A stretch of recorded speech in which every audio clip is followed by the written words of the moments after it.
हमारी घर की जो मोटर है उससे क्या हुआ। और आज हम देखेंगे कि एक अगर मोटर ख़राब होती है तो उसमें कितने पैसे लगते हैं उसे ठीक करने के लिए। आज है day 43 of my daily blogging challenge for 90 days. और आज मैं हमारे घर में मोटर ख़राब हो चुकी थी 2 दिन से और बारिश की वजह से हम उसे खोल नहीं पा रहे थे। तो मैं अभी उसे खोल के दुकान लेके जाऊंगा और देखेंगे कि मोटर में क्या हुआ है, क्या ख़राब हुआ है। तो चलो मोटर खोलते हैं। हमने हमारी मोटर को ऐसे ढक के रखते हैं और यहाँ पे है वो मोटर। चलो मोटर को निकाल लेते हैं यहाँ पे। आज इसका पूरा यहाँ से हटाएंगे। सो ये रही हमारी मोटर जो कि स्टार्ट नहीं हो रही है और इसके वजह से हमारे जो घर की मेन लाइन है उसका जो क्या वो सिस्टम होता है ना, वो डाउन हो जाता है। तो क्या बोलते भूल गया मैं। तो वो बार बार नीचे हो जा रहा है। तो क्या हुआ, शॉर्ट सर्किट है ना, ये वाला केबल ख़राब है, वो भी पता चल जाएगा। तो इसको चेकअप के लिए लेके जाना पड़ेगा अभी। इसको खोलने के लिए हम लाए हैं एक एडजस्टेबल रेंच। और इसमें कितने नट हैं, 1 2 3। व्हील ओपन, इसका हाँ ये खुलेगा एंड देन ये खुल जाएगी मोटर। तो चलो इसको खोलते हैं अभी फटाफट।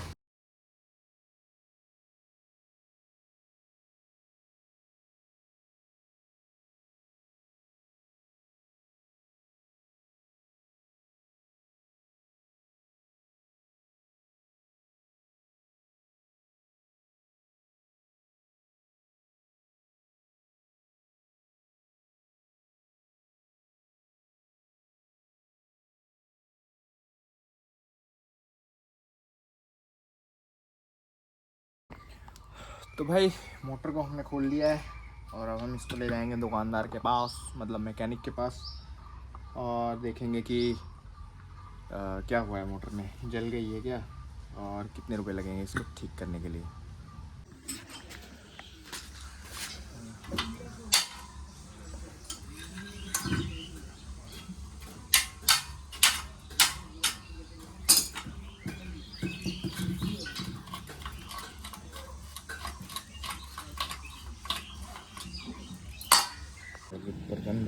এই সাইডে রাখবো না, এই সাইডটা নষ্ট হইতো, তাহলে এই দুইটা খুলতাম, এই দুইটা খুলতাম।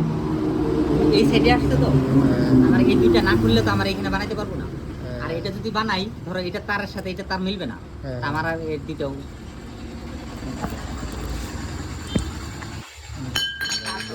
মিলাতে লাগবে। ये पूरा ही जल गया इधर। हाँ इधर तो पूरा ही जल गया। দেখো এটা মেশিনের বান্দা না, উল্টা দিকে यो इस तरह की रस्सी गल बंदी भी होंगी, ये पूरी बनाई भी होंगी ना। हाँ ये मशीन की बंदी भी इधर ही होती एंड प्ले है। तो भाई हम लोग दुकान में आए थे अभी, ये वाला दुकान है हम लोग का इधर लोकल में जो मोटर ठीक करता है। उन भैया ने बताया कि भाई मोटर पूरी जल चुकी है और पहले जहाँ मोटर ठीक कराई थी वो हम लोग के साथ स्कैम कर दिया भाई, 1500 रुपये का लगभग। ये मोटर का हालत देखो कैसा है, अभी दिखाता हूँ मैं। ये देखो भाई मोटर पूरा काला हो गया, जल गया। ये देखो पूरा जल गया ये। तो अब इस पे लगेंगे, ये देखो 1650 रुपीज़। आधा साहब का नाम लिख दिया है। तो इसको ठीक होने में लगभग 5 दिन लगेंगे, क्योंकि इनको यहाँ पे कोई स्पेशलाइज्ड मशीन नहीं होती इसे ठीक करने के लिए। तो इसे 5 दिन लग जाएंगे ठीक होने में। चलो यार घर चलते हैं, दूसरे कोई काम करते हैं। और बाकी जब ये ठीक हो जाएगी मैं इसका वो दिखाऊंगा कि कैसे करके ये ठीक हुई है, मतलब क्या क्या क्या परफॉर्मेंस है मोटर का। तो चलो घर चलते हैं।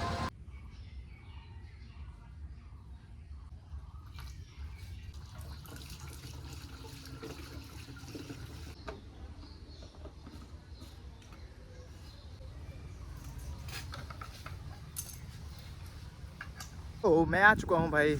मोटर वहाँ देने के बाद मैं घास मारने की दवाई लेने चला गया था। उसके बाद दवाई लेने के बाद मैंने वो घर दवाई लेके आया मैं। उसके बाद वो घर जो था हमारा फार्म उसको साफ़ कर दिया। उसके बाद अभी मैं आया हूँ स्प्रे करने। ये देखो जैसे उस दिन हमने घास मारने का, जंगल मारने का दवाई दिया था, तो देखो गैप्स देखो भाई, ये अभी भी हरा हरा पड़ा है। और यहाँ पे थोड़ा अच्छे से दवाई गिरी थी, बाकी ये वाला भी जगह ऐसे ही है। तो जो काम एक एक बारी में नहीं होगा वो शायद दूसरी बारी में ख़त्म करेंगे। उसमें भी हल्का फुल्का रह गया था, तो क्या करेंगे अभी हम ये वाला प्लॉट में पूरा स्प्रे करेंगे और उसके बाद बकरियों के लिए पत्ते भी तोड़ेंगे। चलो यार, ये जो प्लॉट है इसमें स्प्रे कर देते हैं, क्योंकि अभी भी आधी घास मरी नहीं है। ये देखो, चलो प्रूफ दिखा देता हूँ। ये देखो इस लाइन में पूरा मर गया, बट वो जो देखो बीच में से एक लाइन गया वो नहीं मरा यार, तो इसीलिए दोबारा से स्प्रे करनी पड़ रही है। बट इस दवाई का कॉस्ट पड़ा है हमें 150 रुपीज़ और वो वाला का कॉस्ट पड़ा था 190 रुपीज़ भाई। तो अभी कौन सी वाली कितना काम करती है पता नहीं है, बट आज धूप है तो आज हमारे पास टाइम है स्प्रे करने का, इसलिए मैं जल्दी से स्प्रे कर दे रहा हूँ, क्योंकि वेदर का कोई पता नहीं है। वेदर बहुत ज़्यादा अनप्रेडिक्टेबल है, कभी भी बारिश हो सकती है, कभी कुछ भी हो सकता है। चलो स्प्रे करते हैं, ख़त्म। तो भाई स्प्रे करते करते ना मेरे माइंड में एक बात आ गई भाई, पता है क्या वो, कि मैं ये जो दवाई फेंक रहा हूँ, मतलब इसे जंगल को मारने के लिए, ये वाली सूटी जो है, मतलब इसका वो देखो इम्यूनिटी पावर देखो यार। मतलब स्प्रे मार रहा हूँ और भाई मर ही नहीं रही है। यही कोई फसल होती, थोड़ी सी दवाई गिर जाती उसके ऊपर, अल्लाह टपक जाती भाई। तो भाई अलग लेवल की इम्यूनिटी है भाई जंगल की। और ऊपर से भाई वेदर भी हमारे सपोर्ट में तो है नहीं, इसके सपोर्ट में ज़्यादा लग रहा है। स्प्रे कर रहे हैं, बारिश हो जा रही है। बट हाँ, एक फ़ायदा है इस दवाई का कि अगर 4-5 घंटे बाद बारिश होगी तो हाफ काम तो ये कर देती है, बट पूरी तरह काम नहीं हो पाता है, तो इसीलिए मुझे डबल स्प्रे मारनी पड़ रही है। बाकी यार क्या ही बोलूँ यार, क्या इम्यूनिटी है भाई जंगल का, क्या इम्यूनिटी है। तो भाई अभी मैंने 4 टैंकियाँ स्प्रे की करके ख़त्म कर दी हैं। ये सब प्लॉट्स में हो चुके हैं। अभी इसका रिज़ल्ट देखेंगे। वो पिछली बार तो देखो ये हालत हुई थी, कहीं मर गया कहीं रह गया। तो इस बार भी मतलब जो केले हैं, केला की लाइन है, मतलब बनाना ट्रीज़ है ना, जो इन पे रह जाएगा जगह जगह में, क्योंकि भाई साहब मैंने यहाँ पे दवाई उतनी फेंकी नहीं है। सामने जितने भी केले के पेड़ हैं ना मेरे पीछे, इन पे उतनी अच्छे से दवाई नहीं फेंकी मैंने।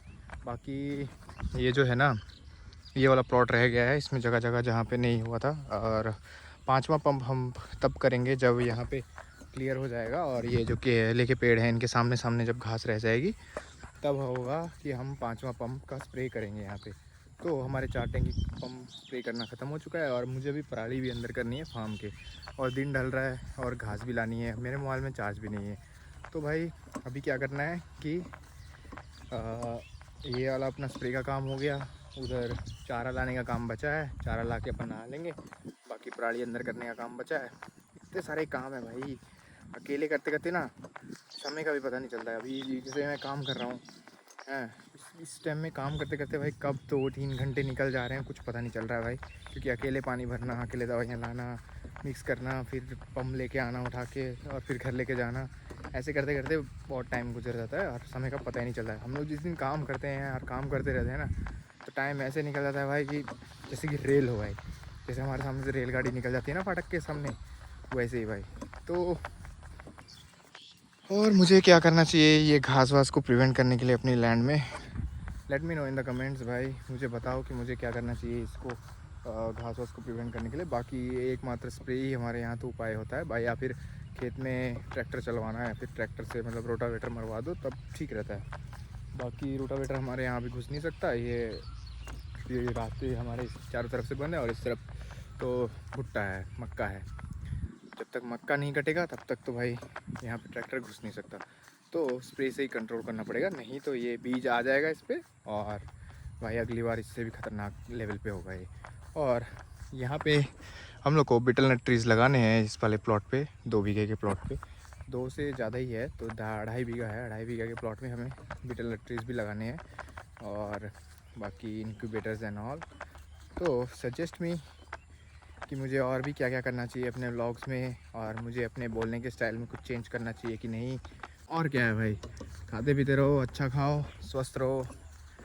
और आज का व्लॉग मैं यहीं ख़त्म करता हूँ, मिलते हैं कल और एक नए व्लॉग में।